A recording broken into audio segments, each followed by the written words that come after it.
The UN suggestion is to accommodate several rebel groups in Syria through a democratic process, making a UN-monitored solution potentially more effective. Turkey's President Erdogan has urged the US and other nations to lift sanctions on Hayat Tahrir al-Sham, popularly known as HTS, and remove the group from the terrorist list.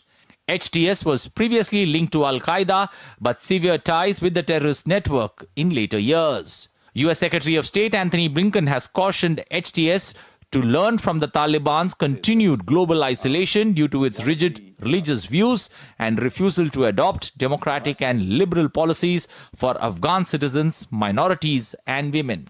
France is working to mediate between Turkey and the Kurds in northeastern Syria. French Foreign Minister Jean-Noël Barrot said on Wednesday that the Kurds must be part of any political transition process. Visiting UN humanitarian chief Tom Fletcher called for a significant boost in aid for Syria, noting that 7 in 10 people require urgent assistance due to dire living conditions.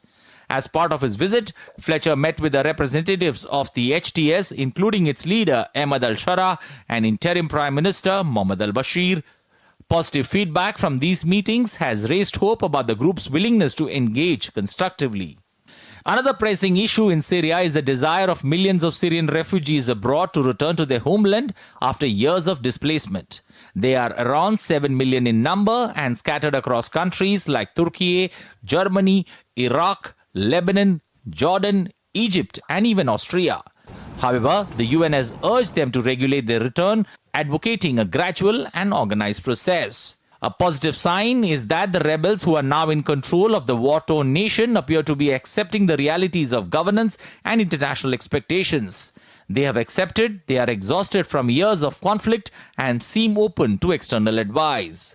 In a symbolic development, the country's new administration has kept key institutions running, with a commercial flight departing from Damascus airport to Aleppo on Wednesday, the first since Assad's removal and his subsequent flight to Russia. With HTS stepping up diplomatic contacts with countries that once viewed Assad as a pariah and establishing a transitional leadership that will govern the country until March 1st, hopes are rising that Syria will embrace modern governance while avoiding obstructionist sectarian laws. So the international community is watching closely how Syria will navigate this critical transition. Akhilesh Suman's report for DD India.